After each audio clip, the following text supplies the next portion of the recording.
ओम नमः शिवाय। ओम नमः शिवाय। ओम नमः शिवाय। नारायण नारायण। परमपिता ब्रह्मा जी और माता सरस्वती को पुत्र नारद का प्रणाम। ओम नमः शिवाय। आओ नारद।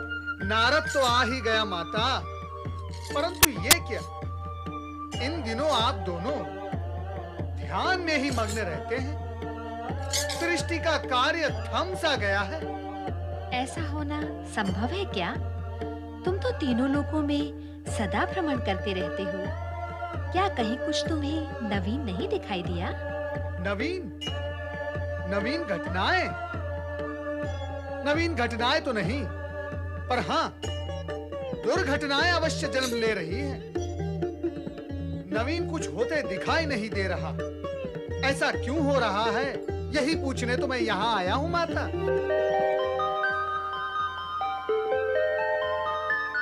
नारद, तुम देवर्षि होकर असत्य भाषण भी कर लेते हो। प्रश्न में असत्यता कैसी परमपिता? मैंने तो मात्र अपनी जिज्ञासा प्रकट की है। यदि मैंने असत्य भाषण किया भी होगा तो वो लोकहित के लिए किया होगा, परंतु आपके सम्मुख असत्य बोलने का साहस ना तो मैं कर सकता हूं, ना ही दृष्टता कर सकता हूं।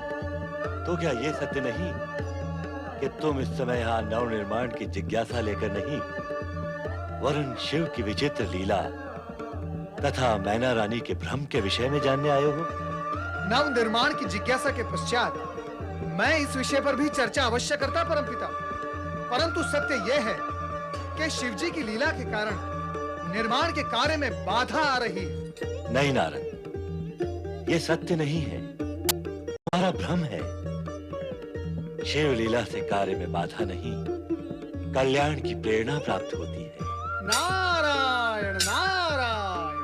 परमपिता, तो फिर बार-बार शिवजी मैना रानी से परीक्षा लेकर पार्वती से विवाह में विलंब क्यों कर रहे हैं?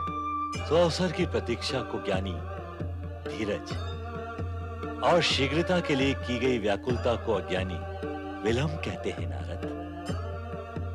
लौकिक रूप से विलंब हो या शीघ्रता, शिव जो भी करेंगे शुभ के लिए ही करेंगे। परमपिता, पार्वती का अटल निश्चय, मैना रानी का हठ और भोलेनाथ के परीक्षा क्रम के साथ-साथ लीला प्रसारण का अंतिम रूप और परिणाम क्या होगा? कहा ना नारद, शिव लीला का परिणाम सदा शुभ ही होता है। शिव का अर्थ ही शुभ होता है। जो शिव भक्त हैं, इस सत्य को भली भांति जानते हैं। शिव लीला में जो कुछ हुआ है, हो रहा है और होगा, वो निश्चित रूप से कल्याणकारी ही होगा। इसी कारण शिव भक्त कभी भोलेनाथ की लीलाओं में शंका प्रकट नहीं करते। धन्य हुआ मैं, धन्य हुआ। परमपिता ब्रह्मा जी और माता सरस्वती के मुख से शिव लीला के विषय में जानकर मैं धन्य हूँ। ओम नमः शिवाय, ओम नमः शिवाय, ओम नमः शिवाय, ओम नमः शिवाय, ओम नमः शिवाय, ओम नमः शिवाय।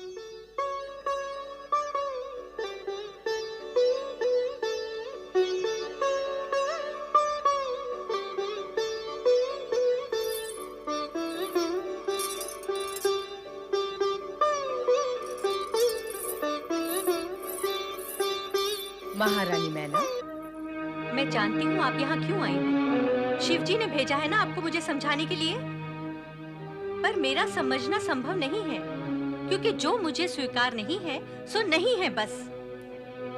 मैं अपने निश्चय पर अटल हूँ और रहूंगी।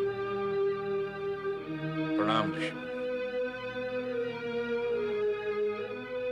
मैना रानी, तुम्हारा निश्चय भी उचित है और अटल भी उत्तम, परंतु अपनी पुत्री के प्रेम में दुर्व्यवहार करना ना तो उचित है ना उत्तम।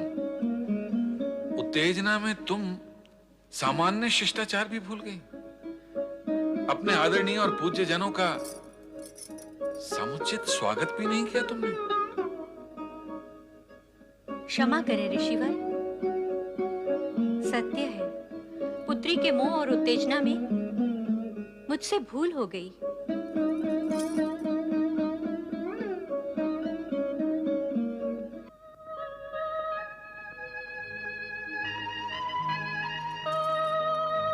भूल तो देवगण से भी होती है, चिंता का विषय वो नहीं। ये है कि कहीं तुम्हारा पुत्र मोह कम न हो जाए। हम उसी की विनती करने आए हैं। अर्थात तुम्हें पुत्री से मोह है, पुत्र का मन शिव पे है, पर तुम्हारा मन शिव को स्वीकार नहीं करता। कैसे करेगा? क्यों करेगा? फिर पुत्र का मन भी शिव को अस्वीकार क्यों करेगा? उसे करना होगा। वो मेरी पुत्री है। क्या वो अपनी माँ की बात नहीं मानेगी? मैंने जन्म दिया है उसे। किसे माने वो? माँ को, जिसने केवल जन्म दिया है, या उस सत्य को जो सृष्टि के आदि से उसके साथ है और अंत तक साथ रहेगा? विधि के विधान में शिव पार्वती का विवाह निश्चित है। बाहरी रूप से जो तुम्हें स्त्री और पुरुष दिखाई दे रहे हैं, मूल रूप में वो शिव और शक्ति हैं। शिव और शक्ति? हाँ, तुम बाहर और ऊपर का रूप ही देखती रहोगी तो सत्य भी बाहर और ऊपर ही रहेगा। हाँ, भीतर झांकोगी तो सत्य भी भीतर आएगा।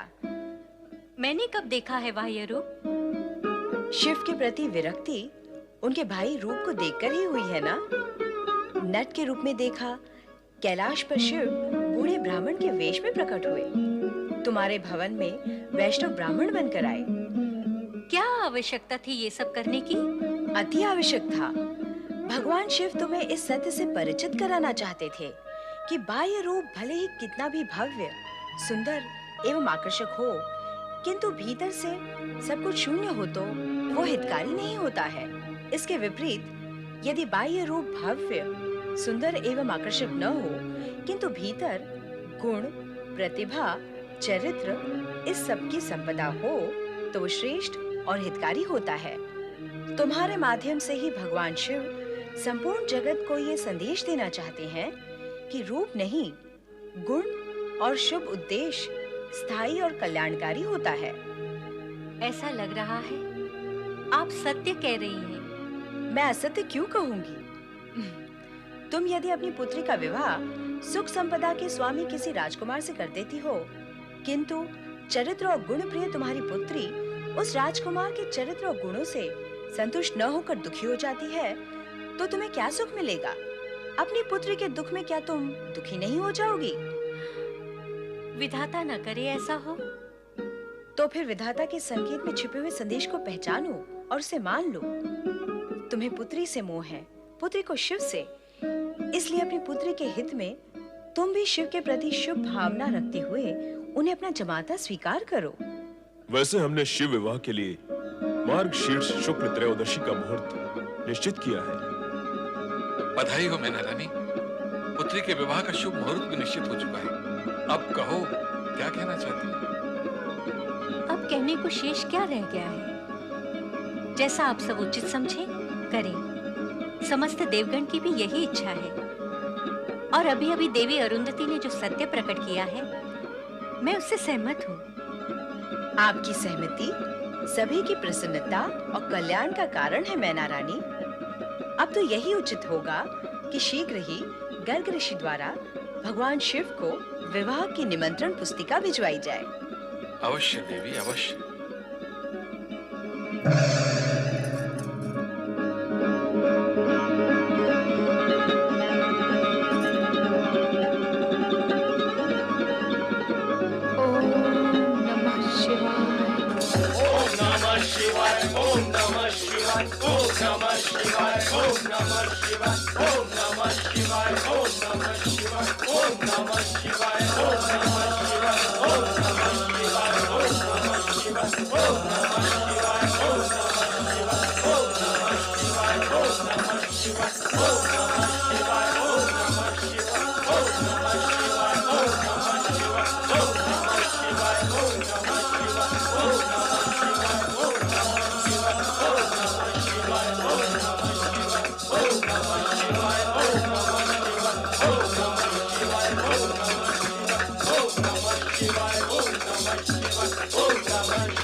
विभुं विश्वनाथं जगन्नाथ नाथं सदानंद भाजं भूतिभूतं भवेश्वरं भूतनाथं शिवं शंकरं शंभुमीशानमीडे।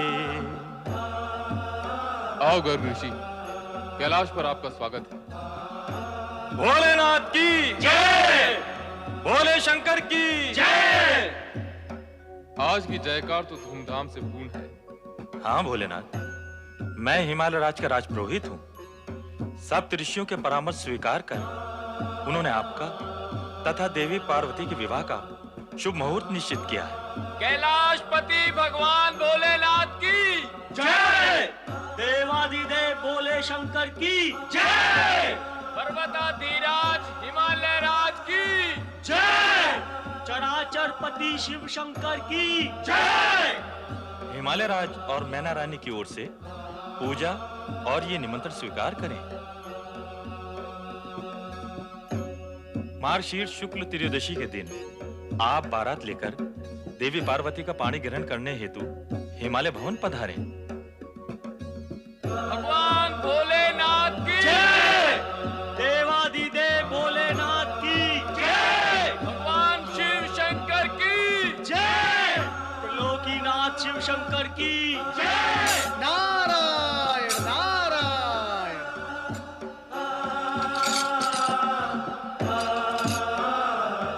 ऋषिवर, आपने भगवान शिव तथा देवी पार्वती के विवाह के प्रथम पर्व को प्रारंभ करके अत्यंत शुभ और महान कार्य किया है।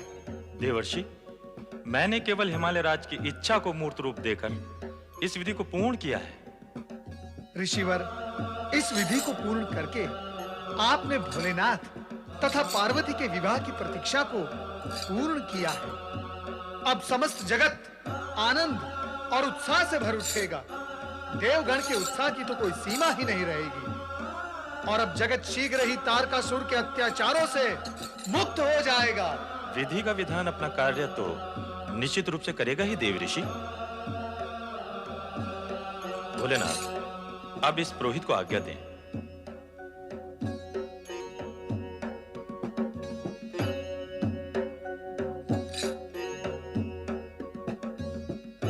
हे भोलेनाथ, आज का दिन जगत में अत्यंत शुभ और प्रसन्नता का दिन है। नारद, जब से तुम आए हो शुभ और प्रसन्नता का ही राग आलाप रहे हो। तुम्हारी वाणी और वीणा से तो सुर ही सुर निकलते हैं, पर कर्म क्षेत्र में तुम दूर दूर तक कहीं दिखाई नहीं देते। प्रभु, आपका कहना क्या है? यही कि केवल गाल ही बजाते रहोगे अथवा कुछ कार्य भी करोगे। प्रभु, करना क्या है? आज्ञा करें। आज्ञा करने पर करोगे, स्वयं की इच्छा से नहीं। प्रभु, कार्य का ज्ञान भी तो हो। करना क्या है? अर्थात जब कार्य बताया जाएगा तब करोगे। अभी अभी तुम गर्ग ऋषि से कह रहे थे कि उन्होंने शिव पार्वती विवाह का प्रथम पर्व आरंभ किया। कहा था अथवा नहीं? हाँ हाँ, अवश्य कहा था। तो अब द्वितीय पर्व तुम क्यों नहीं आरंभ करते? समझ गया प्रभु, सब समझ गया। ये चला नारद द्वितीय पर्व आरंभ करने। पर सुनो तो, इस पर्व को आरंभ कैसे करोगे? नारायण नारायण। आपका दूत बनकर परमपिता ब्रह्मा जी, श्री हरि विष्णु, देवराज इंद्र, सभी देवगण, सभी ऋषिगण, इन सभी को आपके विवाह की सूचना देकर उन्हें विवाह में सम्मिलित होने का निवेदन पूर्ण आमंत्रण दूंगा। उन्हें प्रसन्न रखूंगा भोलेनाथ। नारायण नारायण। ओम नमः शिवाय, ओम नमः शिवाय, ओम नमः शिवाय, ओम नमः शिवाय, ओम नमः शिवाय, ओम नमः शिवाय, ओम नमः शिवाय, ओम नमः शिवाय, ओम नमः शिवाय, ओम नमः शिवाय। अरे अरे अरे अरे अरे, मैं क्यों पृथ्वीलोक की ओर जा रहा हूँ? मुझे तो स्वर्गलोक जाकर देवगण को सूचित करना होगा। शिव पार्वती विवाह की सूचना पाकर सबसे अधिक प्रसन्नता देवताओं को ही होगी। इसीलिए उन्हें ही सर्वप्रथम आमंत्रित एवं सूचित करना उचित होगा। चलो नारद। सब सबसे अधिक प्रसन्नता देवताओं को ही होगी। निश्चित ही देवताओं को ही होगी। नारायण नारायण। दुष्ट तारकासुर के कारण देवता ही सबसे अधिक कष्ट में हैं। शिव पार्वती विवाह उपरांत उनसे उत्पन्न पुत्र देवताओं के परम शत्रु तारकासुर का वध करेगा। इसलिए सर्वप्रथम देवताओं के पास चलना चाहिए। चलना तो तुझे भी चाहिए हमारे स्वामी के पास। परंतु तुम हो कौन? मैं मेघासुर हूँ, महाबली तारकासुर का सेनापति। अब पता चला कि मैं कौन हूँ। अब तुम्हें यह भी बताता हूँ कि तुम्हें क्यों पकड़ा। तुम चोटी वाला हमारे स्वामी महाबली तारकासुर के वध का षड्यंत्र कर रहे हो, इसलिए तुम्हें पकड़ा है। और अब तुम्हें हमारे स्वामी महाबली तारकासुर के सम्मुख उपस्थित होना है, इसलिए छोड़ने का प्रश्न ही नहीं उठता। चलो। नारायण नारायण। नहीं नहीं, मुझे छोड़ दो। चलना होगा। तारकासुर की सुन लेते हैं और मन की कह लेते हैं। नारायण नारायण। चलो हमारे स्वामी तारकासुर के पास चलो।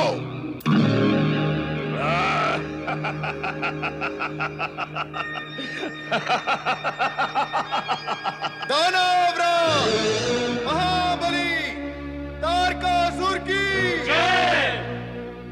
नारायण नारायण। नारद, तुम मेघासुर, इसे क्यों पकड़ लाए? इसलिए कि आप सोच सके और सोचकर निर्णय ले सके। स्पष्ट रूप से कहो मेघासुर, कहना क्या चाहते हो?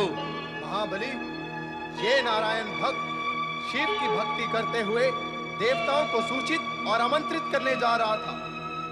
ये दुष्ट आपका अमंगल सोच रहा था महाबली।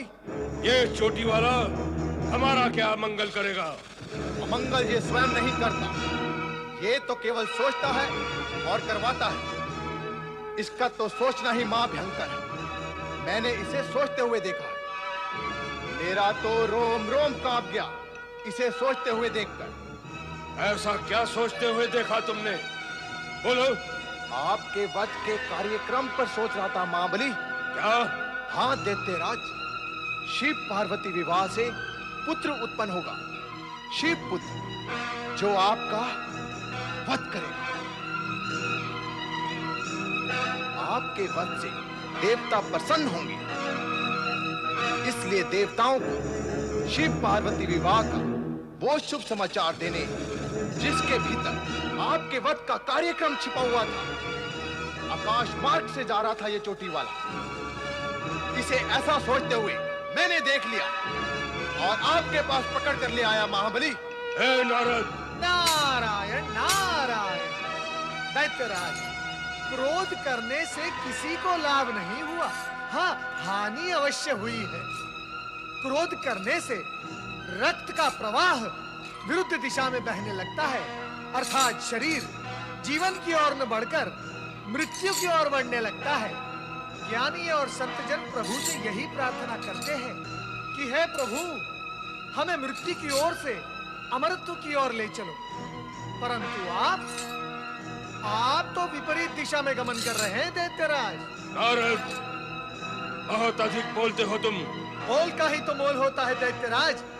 फिर ये प्रश्न नहीं कि मैं अधिक बोलता हूँ या कम बोलता हूँ, मधुर बोलता हूँ या कटु बोलता हूँ, भयभीत होकर बोलता हूँ या निर्भय होकर बोलता हूँ। नहीं, आप मात्र इतना विचार करें कि मैं सत्य बोलता हूँ या नहीं। नारद, क्या तुम अपनी वाणी पर कभी विराम नहीं लगाते? तो आप दैत्यराज मेरी वाणी पर विराम लगाने के इच्छुक हैं, क्योंकि दैत्यराज आप पे सत्य सुनने और उसे सहन करने की सामर्थ्य नहीं है। नारद! मेरी वाणी से यदि आपको इतना कष्ट होता है, तो आपके अत्याचार से प्रजा को कितना कष्ट होता होगा। दैत्यराज, यदि विराम लगाना ही है आपको, तो अपने अत्याचार हिंसा पर विराम लगाएं। सावधान नारद। सावधान तो मैं हूं ही दैत्यराज, परंतु आप अपनी हिंसा, स्वार्थ, अत्याचार और दुर्भावना पर विराम क्यों नहीं लगाते? दैत्यराज, जन जन की वाणी की गति तुम्हारे विरुद्ध बढ़ती जा रही है। ना तो तुम जन चेतना के प्रवाह को रोक सकते हो, ना जन साधारण के सत्य को रोक सकते हो, ना ही जनवाणी को रोक सकते हो। यदि रोकना ही है दैत्यराज, तो अपने पाप कर्मों को रोको, और यदि विराम लगाना ही है तो अपनी तामसिक वृत्ति पर लगाओ। नारद, नारद, हम तुम्हें नहीं छोड़ेंगे।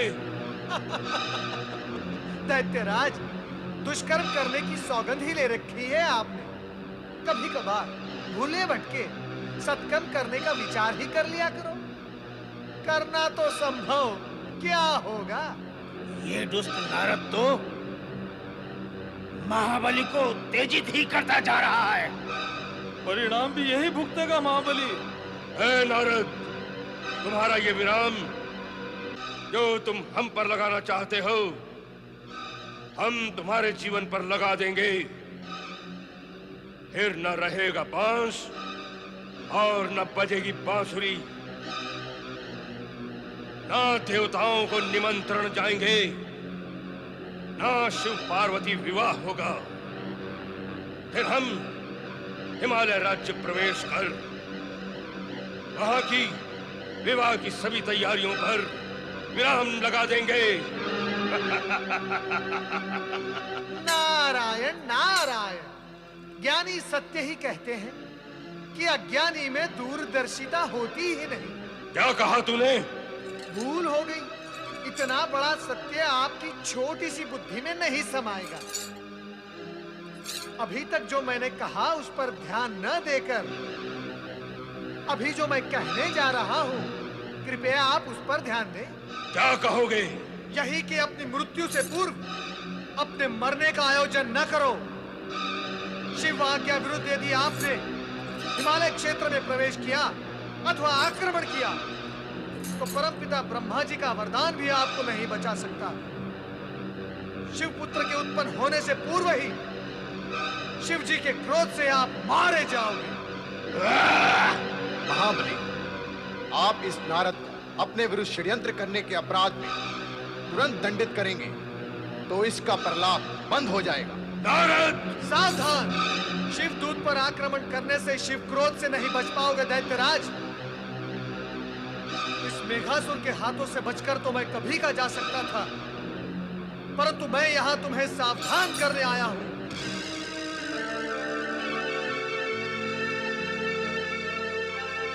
नारद, नारद कोई ऐसा उपाय बताओ कि मैं शिवपुत्र के हाथों न मरूं। शिव आराधना करो, इसी समय प्रारंभ करो। कहाँ गया?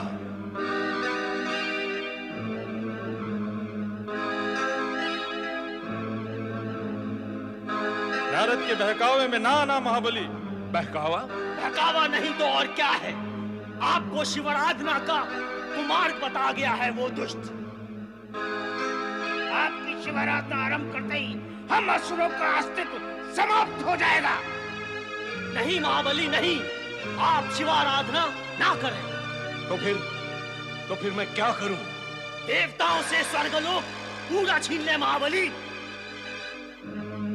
देवताओं को स्वर्गलोक से निकाल दो। अब तो यही करना होगा। मैं शिवाराधना नहीं करूंगा, देवताओं को मिटा दूंगा, उन्हें स्वर्ग से निकाल दूंगा। मैं शपथ लेता हूं, केवल स्वर्गलोक ही नहीं, तीनों लोकों में साम्राज्य स्थापित करूंगा। साम्राज्य। नारायण नारायण। तुम फिर आ गए? दैत्यराज, मैं गया ही कहा था। मैं तो प्रतीक्षा कर रहा था, ये देखने के लिए कि दुष्ट की बुद्धि कितनी अस्थिर होती है, और अब देखकर जान भी लिया। क्या जान लिया तुमने? यही कि दुष्ट कभी कभी भयवश भगवान की ओर बढ़ता है, परंतु उसकी दुष्टता सदा के लिए कभी नहीं छूटती। वो तभी छूटती है जब उसके प्राण छूटते हैं। ठहर जाओ नारद। नारायण नारायण नारायण, श्रीमन नारायण नारायण नारायण। कहाँ चले गए थे मेनाक? मैं कब से तुम्हें ढूंढ रहा हूँ। आज्ञा दीजिए पिताश्री। आज्ञा दूं? मैं आज्ञा दूं? पुत्र मेनाक, तुम पार्वती के बड़े भ्राता हो। उसके विवाह की चिंता करते हुए समस्त व्यवस्था तुम्हें ही करनी चाहिए। आप निश्चिंत रहें, सभी व्यवस्थाएं हो चुकी हैं। उत्तम, अति उत्तम।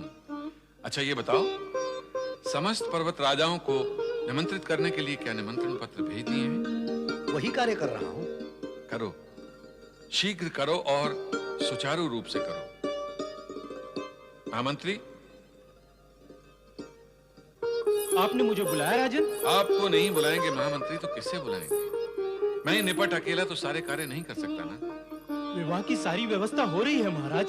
हमें आपसे यही आशा है महामंत्री। अब आप ऐसा कीजिए कि राज शिल्पी को बुलवाइए और हमारी राजधानी और राजप्रासाद को इस तरह से सुसज्जित करवाइए कि आने वाले अतिथिगण आश्चर्य से चकाचौंध हो जाएं। जी। और हमारे अतिथियों के रहने की व्यवस्था ऐसी की जाए कि उन्हें तनिक भी कष्ट न हो। आपकी आज्ञा का पूरी तरह से पालन होगा महाराज। और सुनिए सुनिए, कहाँ जा रहे हैं आप? हमें आपसे कुछ और भी बात करनी है। क्या कहना चाहते हैं हम? हाँ, शिवजी के बारात में सभी देवगण पधारेंगे और उन्हीं के साथ साथ परमपिता ब्रह्मा, श्री हरि विष्णु, देवराज इंद्र व अन्य भी। इनके निवास व स्वागत के लिए विशेष प्रबंध व ध्यान रखा जाए। अवश्य महाराज। अब आप जाइए, समय नष्ट क्यों कर रहे हैं? जो आज्ञा महाराज। महाराज, रानी, तुम यहाँ विवाह की तैयारी नहीं कर रही? आपका इतने उत्साह से करना धरना पर्याप्त नहीं है क्या? ऐसा प्रतीत होता है महारानी कि तुम्हारे मन में इस विवाह के लिए कोई उत्साह नहीं। जब भविष्य अपना अंधकार में दिखाई दे तो उत्साह कैसा? क्या अभिप्राय है तुम्हारा? महारानी, पुत्री के विवाह के शुभ अवसर पर ऐसे अशुभ शब्द कहना तुम्हें शोभा नहीं देता। आप शोभा की चर्चा ना ही करें तो अच्छा है स्वामी। क्या आपको विश्वास है कि महलों के सुख ऐश्वर्य में पली बड़ी हमारी कोमलांगी पुत्री पार्वती उस वैरागी और विचित्र वेशधारी शिव के साथ खड़ी शोभा पा सकेगी? क्या वो हिम शीतल वातावरण में सुखी रह पाएगी? सुख और शोभा से तो अब जैसे संबंध ही नहीं रह गया है पार्वती का। महारानी, आप अकारण ही चिंता करके अपने आप को दुखी कर रही हैं, जबकि चिंता का कोई विषय ही नहीं है। मैंने परमपिता ब्रह्मा, श्री हरि विष्णु, देवराज इंद्र, अन्य देवगण व ऋषिगण के विश्वास पर ही इस विवाह का निर्णय लिया है। और ये सभी श्रेष्ठ देवगण भगवान शिव जी के चरणों पर नतमस्तक हो उन पर अटूट विश्वास रखते हैं। स्वामी। हाँ महारानी, मेरे विश्वास की जड़ें बहुत गहराई तक गई हैं और मेरा निर्णय भी इसी विश्वास पर आधारित है। महारानी, पार्वती मेरी भी पुत्री है जितनी तुम्हारी। क्या मैं उसका अहित चाहूंगा?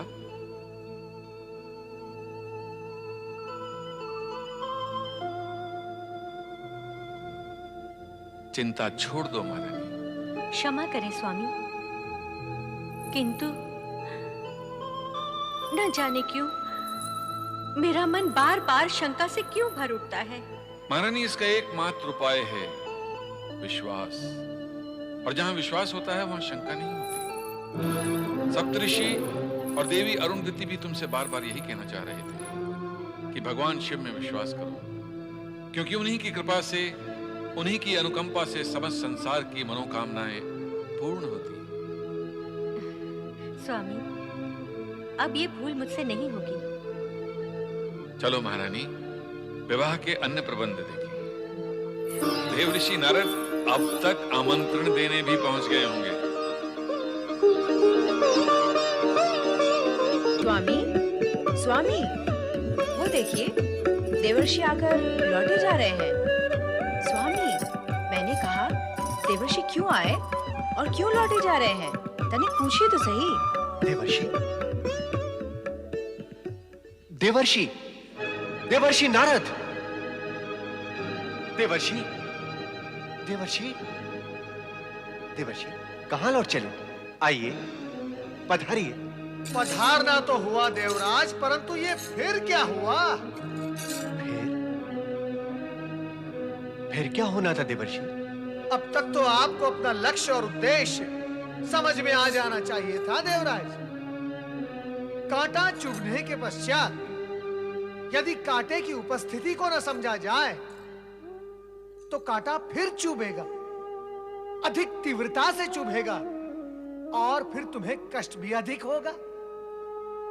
अरे अरे अरे, कष्ट के आने से पूर्व ही आप कष्ट के सागर में डूब गए।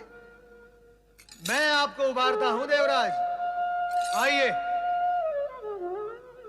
नारायण नारायण, मैं आज समस्त इंद्र सभा को अत्यंत सुखद और हर्षवर्धक समाचार सुनाने आया हूं। सुनाइए देवर्षि, शीघ्र सुनाइए। क्या है वो हर्षवर्धक समाचार? सुनाने आया हूं तो अवश्य सुनाऊंगा ही देवी सची, परंतु आप धीरज रखिए। आने वाली मार्गशीर्ष शुक्ल त्रयोदशी को। आप कहो भी देवर्षि, क्या है आने वाले मार्गशीर्ष शुक्ल त्रयोदशी के दिन? भगवान शिव और देवी पार्वती का विवाह। देवाधिदेव महादेव।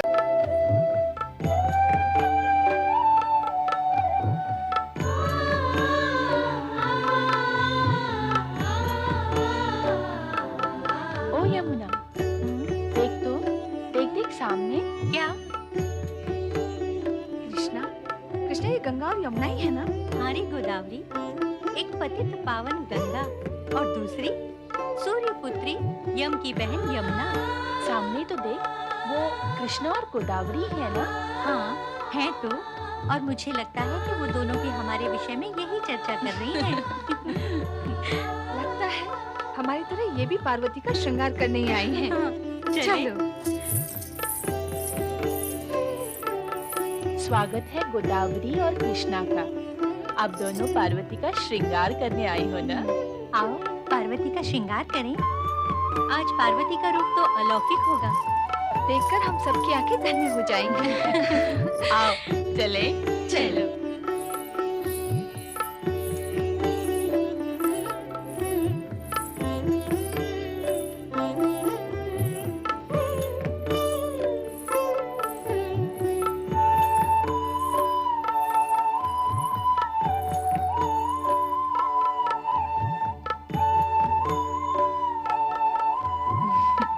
अब करने को हमारे लिए क्या शेष रह गया?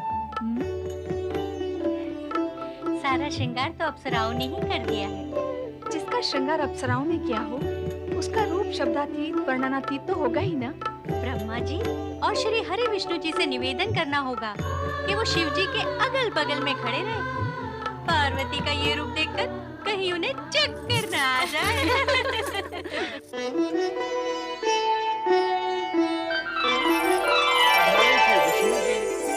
माता लक्ष्मी जी, परमदेव ब्रह्मा जी और माता सरस्वती जी, आपका स्वागत नंदी करता है। भगवान शिव शंकर की सदाशिव भगवान शिव शंकर भोलेनाथ की हर हर महादेव, हर हर महादेव, हर हर महादेव। हम जिनकी जय बोल रहे हैं, वे स्वयं कहाँ हैं? श्रृंगार कर रहे होंगे, किंतु उनके श्रृंगार की व्यवस्था के लिए तो हम आए हैं। नहीं नहीं माता, स्वामी ऐसा श्रृंगार नहीं करेंगे। विवाह करने जा रहे हैं, दूल्हा बनेंगे, तो क्या श्रृंगार नहीं करेंगे? श्रृंगार ऐसा और वैसा क्या होता है? श्रृंगार तो श्रृंगार होता है। विवाह करने वाले हर दूल्हे को करना पड़ता है। आनंदी, देवी सरस्वती सत्य कह रही है। यह एक ही तो अवसर होता है दूल्हे के लिए श्रृंगार करने का। सो तो है भगवान, जो भी करना धरना है भगवान भोलेनाथ को ही करना है, किंतु उनको श्रृंगार स्वीकार नहीं। तो क्या वे बिना श्रृंगार के ही दूल्हा बनेंगे? ऐसा तो होता नहीं कि दूल्हा और श्रृंगार न करे। अवश्य करेंगे, पर अपने अनोखे ढंग से। किंतु कैसे? भभूत से। नारायण नारायण। आहा, भगवान भोलेनाथ की भभूतपूर्ण भव्य भंगिमा कैसी अद्भुत लग रही हो। आहा। नारद, कभी कभी शुभ कार्य भी कर लिया करो। प्रभु, आपका अभिप्राय क्या है? क्या मैं सदा ही अशुभ कार्य करता रहता हूँ? तर्क नहीं, कार्य करो। तुम्हें इसी समय हिमालय भवन जाकर बारात के स्वागत की व्यवस्था का कार्य करना है। जो आज्ञा प्रभु। सेवक तुरंत प्रस्थान करता है। नारायण नारायण। देखो कितना काम पड़ा है, जाओ शीघ्र जाओ।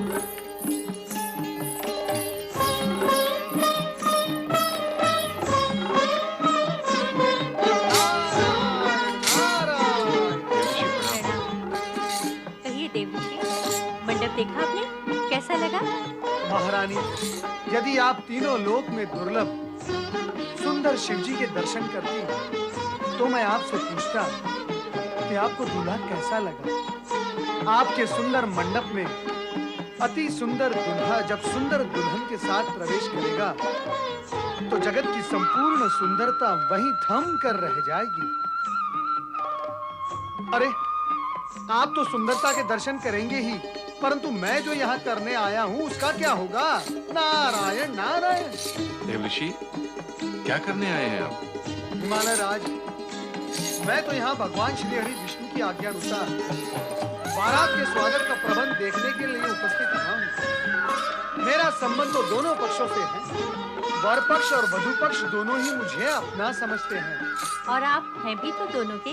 देवऋषि, बारातियों के स्वागत की सर्वोत्तम व्यवस्था की गई है। अतिथियों की सुख सुविधा के लिए हर प्रकार का प्रबंध किया गया है। हमारे अतिथियों को तनिक भी कष्ट नहीं होगा। आप चाहें तो स्वयं निरीक्षण कर लें। हिमालय राज, आपने शब्दों का जो चित्र मुझे दिखाया है उसके पश्चात और मैं क्या देखूं? बारात तो अब तक प्रस्थान भी कर चुकी होगी।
संकल्प लिया था जो समय को दिया था, आज अपना वो वचन निभाने।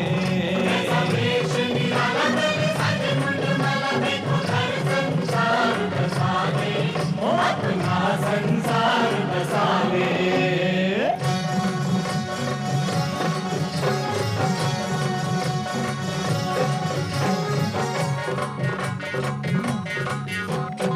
बाराती भूत चले हैं, घर के संगम भूत चले हैं। बाराती भूत चले हैं, घर के संगम भूत चले हैं। हो करियम भूत चले हैं, हो करियम भूत चले हैं। तन भभूत रमाए, माथे तिलक सजाए, भय क्षय तो जगत से मिटाने। ऐसा देश निराला सज मुंड माला, देखो घर संसार बसाने। अपना संसार बसाने।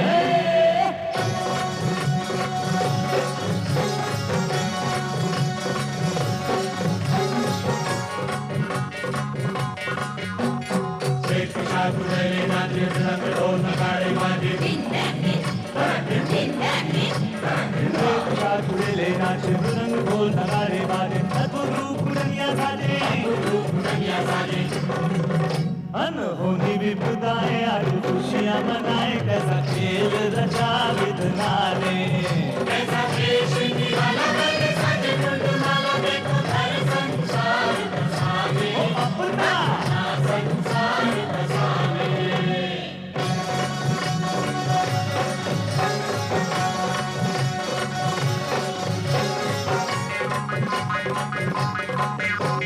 ब्रह्मा मंगलाचार सुनाए पुष्प सभी के घर बरसाए ब्रह्मा मंगलाचार सुनाए पुष्प सभी के घर बरसाए आज मगन है सभी दिशाएं मंद मंद मुस्काते कई लीलाएं दिखाते कण कण को ही शिव में बना ले ऐसा देश निराला बने साजे गुंडमाला देखो हर संसार बसावे ओ अपना संसार बसावे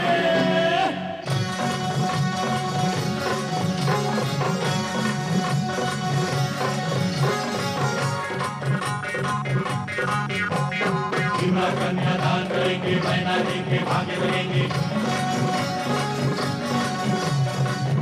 कन्यादान करेंगे मैना जी के भाग्य लगेंगे शिव शक्ति जब दोनों मिलेंगे जग कल्याण होगा देव सम्मान होगा सच होंगे सब सपने सुहाने देश निराला बने साजे गुंडमाला देखो हर संसार बसावे ओ अपना संसार बसावे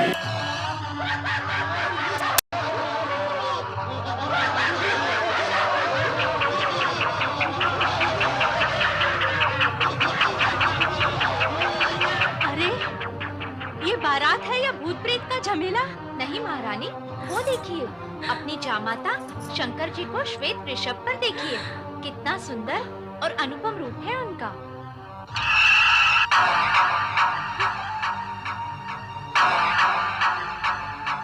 अरे कहाँ है वरराजा? कोई सुंदर है ही नहीं, सब कुरूप ही कुरूप है, सब कुरूप ही कुरूप है। भूत भूत भूत भूत क्या महारानी? देख रही है सृष्टि सारी ये वैरागी डमरूधारी देख रही है सृष्टि सारी ये वैरागी डमरूधारी कैसे बनते हैं संसारी हो योगी बाबा सन्यासी देखे मर खटवासी कैसा जीवन साथी चले अपनाने ऐसा देश निराला बने साजे गुंडमाला देखो हर संसार बसावे ओ अपना संसार बसावे पार्वती से प्यार रचावे देखो हर संसार बसावे अपना संसार बसावे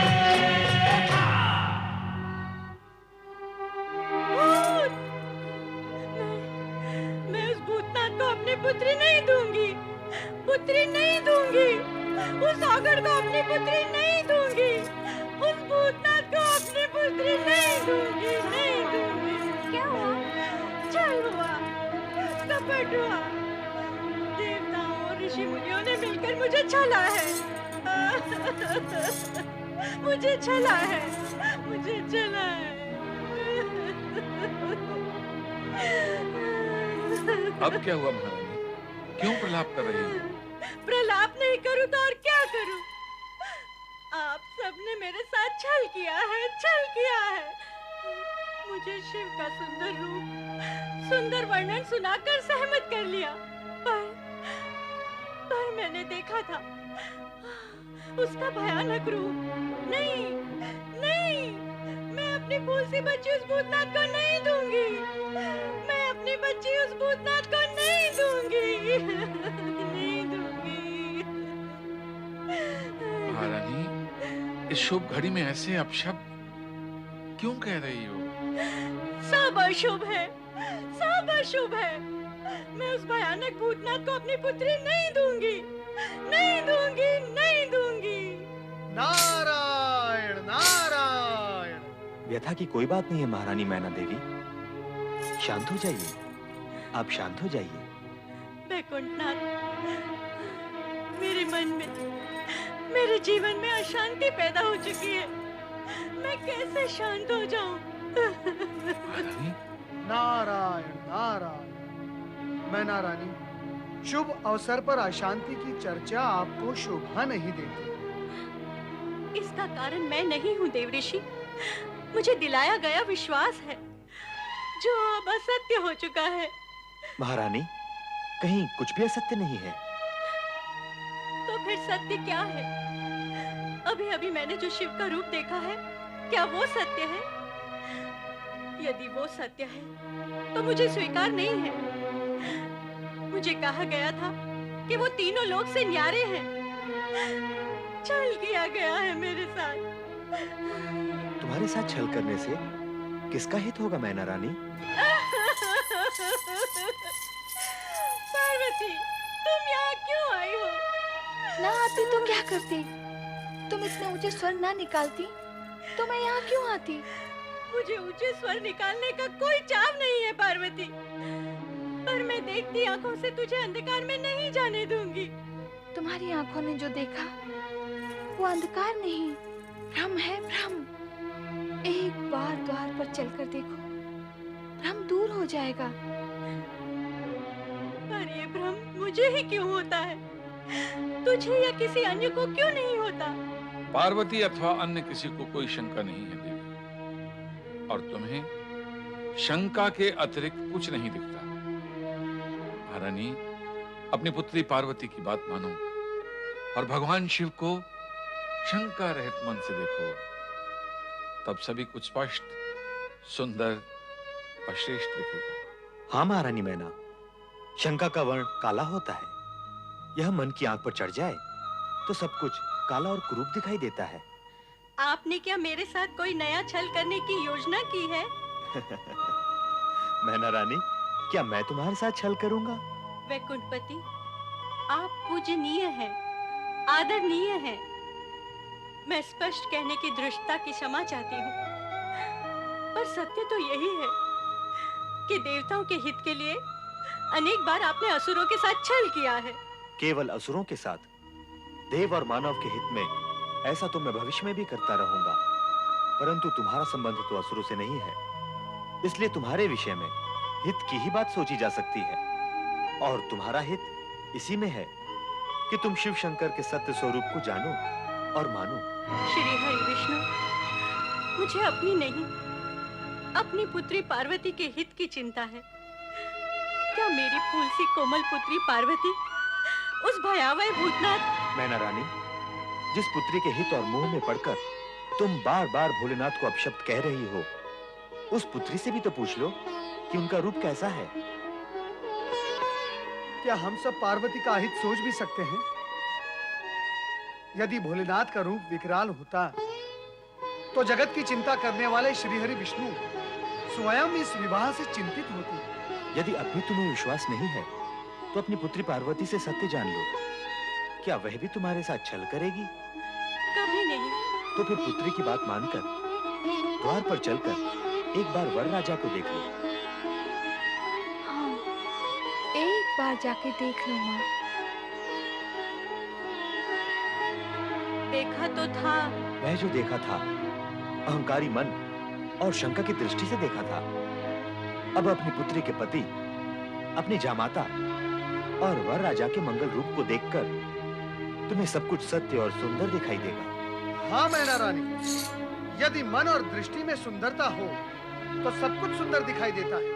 मैना रानी, जामाता की अगवानी के लिए तुम्हें शीघ्र ही द्वार पर पहुंचना चाहिए, क्योंकि जामाता की अगवानी व स्वागत स्वयं वधू की माता ही करती है। अब आप विलंब न करें। विजया, तुम सब जाओ और जाकर जमाता राजा के तिलक और स्वागत की तैयारियां करो।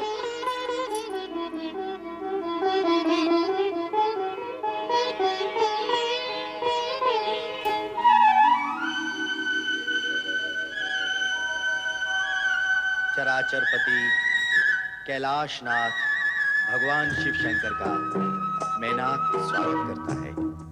प्रभु, मेरा प्रणाम स्वीकार करिए।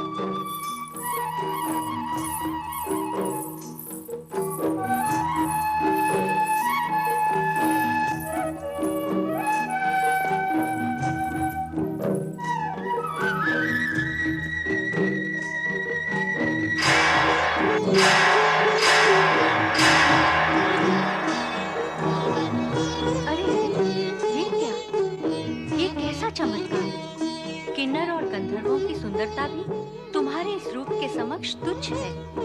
फिर मैंने तुम्हारा वो भयानक रूप कैसे देख लिया? कौन था वो तुम्हारे मन का ऐसा भाव जिसने अहंकार के गर्भ से जन्म लिया। तुमने जो देखा वो सत्य नहीं था, और जो असत्य था वही तुम्हारी शंका, भ्रम और अहंकार के कारण तुम्हें दिख रही थी। ऐसा इसलिए हुआ कि रानी होने के अभिमान ने तुम्हें पकड़ रखा और तुम्हारी दृष्टि के घृणा भाव ने मुझे जकड़ रखा। यदि ये जकड़ पकड़ न होती तो मैं तुम्हें पहले भी ऐसा ही दिखाई देता जैसा अब दिखाई दे रहा है।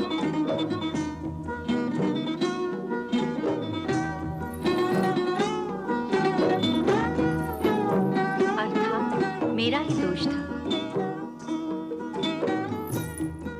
हाँ, लीला मेरी थी और दोष तुम्हारा था। तुम्हारा आशंकित मन ऐसे ही दृश्य और आकृतियां देखने का इच्छुक था जो तुम्हारे भ्रम, अहंकार और असत्य को संतुष्ट कर सके। जो कुछ तुमने देखा वो तुम्हारी कुशंकाओं का प्रतिबिंब था।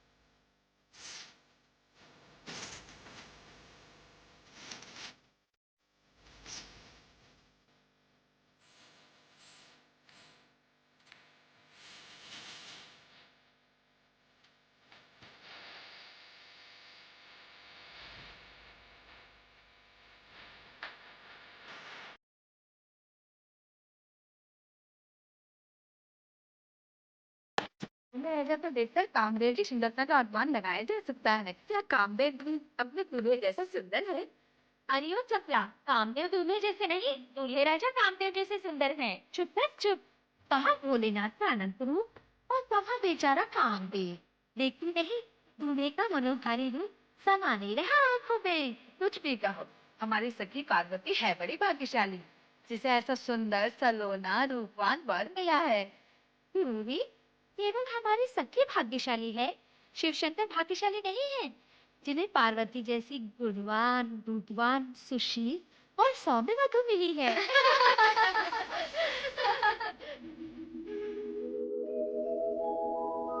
मेरा दैवयुता सुधा मधुमयी सच्चान्तिदा मातृका तद्वद्दैवयुतो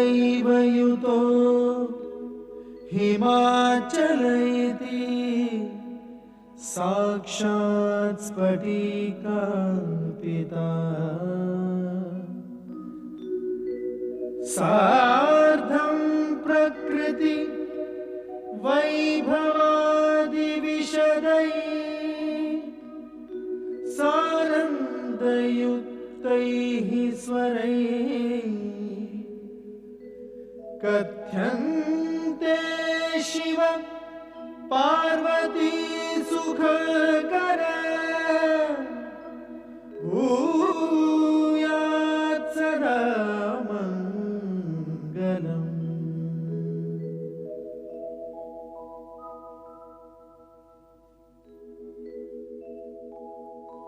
आदौ भूतपतिः अऊममिलितो ओंकार व्याहार्यते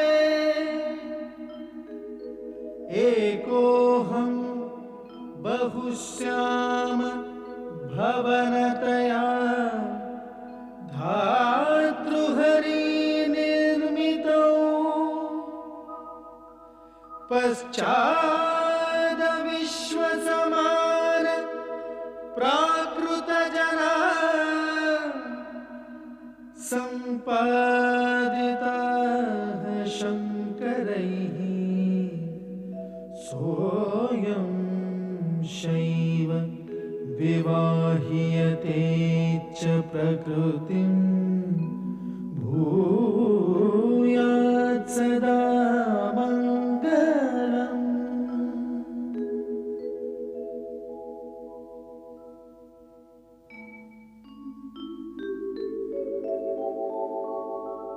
शान्तं पद्मासनस्थं शशिधरमुकुटं पञ्चवक्त्रं त्रिनेत्रम्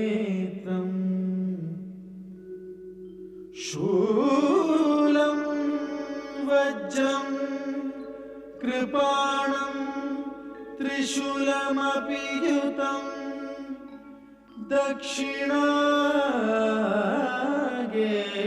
वहन्तम् नागं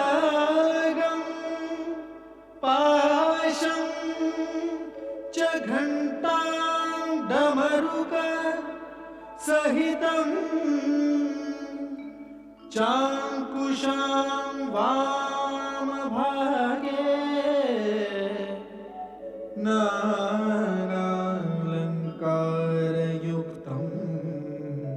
स्फटिकमणिनिभं पार्वतीशं नमामि।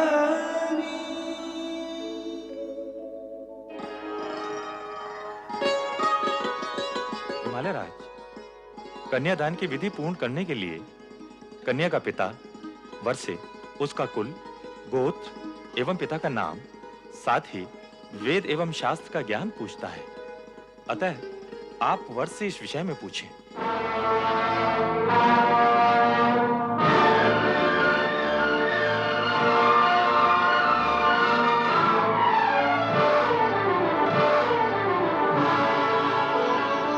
जो आज्ञा गुरुदेव।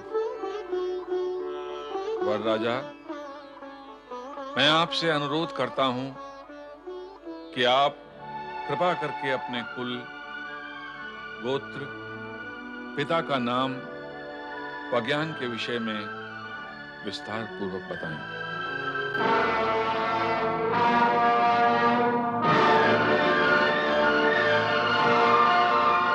हिमालय राज, ये आप कैसा विचित्र प्रश्न पूछ रहे हैं?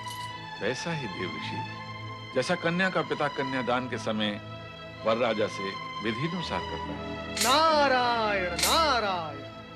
हिमालय राज, ना तो देवी पार्वती साधारण कन्या है, ना ही भगवान शिव साधारण पुरुष। यहाँ ऐसे प्रश्नों की विधि आवश्यक नहीं है। पर देव ऋषि, कार्य तो विधि के अनुसार ही होगा। ऋषिवर, संपूर्ण कार्य विधि के अनुसार ही हो रहा है। विधि का पालन सुविधा और स्थिरता उत्पन्न करने के लिए किया जाता है, परंतु यदि विधि असुविधा और अस्थिरता उत्पन्न करती है तो प्रसंग और अवसर का विचार करते हुए उसे एक ओर किया जा सकता है। देवर्षि, आप विधि से परे क्यों जाना चाहते हैं? मेरा वर से कुल, गोत्र एवं पिता का नाम पूछने में आपको आपत्ति क्या है? नारायण नारायण। ऋषिवर, आप इनके पिता का नाम पूछना चाहते हैं जो संपूर्ण जगत के पिता हैं, जिनके होने से पूर्व किसी का होना संभव नहीं हुआ और जिनके होते हुए सब कुछ शेष रह जाएगा। उनके पिता का नाम पूछना चाहते हैं आप? तो सुनो, उनके पिता का नाम परमपिता ब्रह्मा जी भी नहीं बता सकते। मुझे क्षमा करें परमपिता, परंतु क्या आप शिव जी के पिता के विषय में कुछ बता सकते हैं?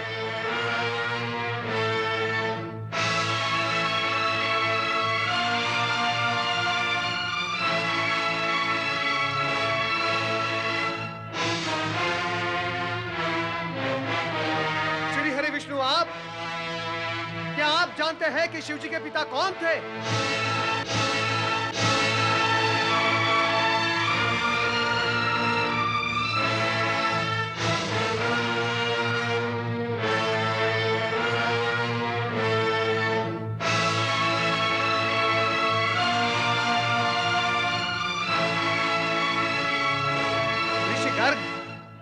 गणना का आरंभ तो एक से होता है, एक के पश्चात दो और दो के पश्चात तीन, परंतु आप मुझे यह बताएं कि गणना में एक से पूर्व क्या है।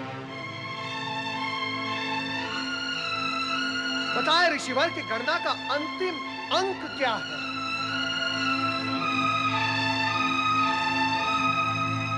परम सत्ता यदि अपने सगुण रूप में प्रकट हुई है, उसका अर्थ यह नहीं कि वो अपनी निर्गुणता खो बैठी है।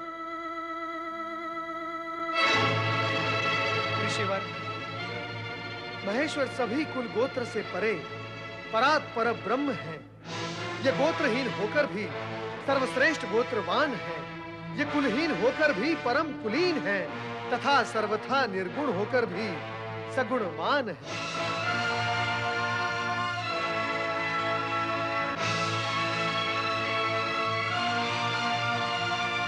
इनसे व्यर्थ के प्रश्न पूछना ही व्यर्थ है। ऋषिवर, तनिक अपनी दृष्टि उठाकर देखिए शिवजी के उस मुखमंडल को, उस तेज पुंज को जिसका न कोई आदि है न अंत है।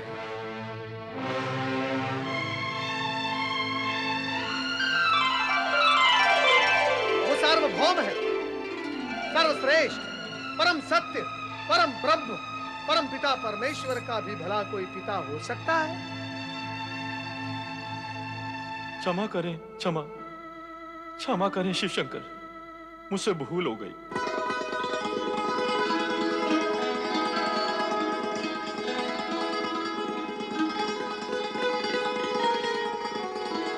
परमपिता ब्रह्मदेव, श्री हरि विष्णु, मैं रीत, विधि एवं औपचारिकता में ये विराट सत्य भूल ही गया था। ऋषिवर, मेरा विचार है आगे की विधि अब आप पूर्ण करें, अधिक विलंब उचित नहीं। अवश्य अवश्य, आरंभ करें। ओम पराय परमात्मने स्वाहा, ओम पराय परमात्मने स्वाहा, ओम पराय परमात्मने स्वाहा, ओम पराय परमात्मने स्वाहा, ओम पराय परमात्मने स्वाहा, ओम पराय परमात्मने स्वाहा, ओम पराय परमात्मने स्वाहा, ओम पराय परमात्मने स्वाहा, ओम पराय परमात्मने स्वाहा, ओम पराय परमात्मने स्वाहा, ओम पराय परमात्मने स्वाहा, ओम कन्यादान की विधि आरंभ करें। जो आज्ञा हो।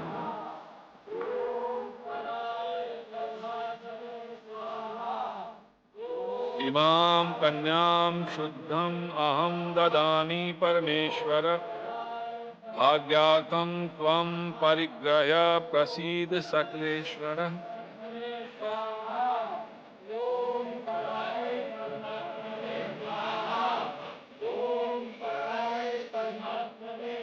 शिव पार्वती की, शिव पार्वती की, शिव पार्वती की, शिव पार्वती की, शिव पार्वती की, शिव पार्वती की, शिव पार्वती की, शिव पार्वती की, शिव पार्वती की, शिव पार्वती की, शिव पार्वती की, शिव पार्वती की, शिव पार्वती की।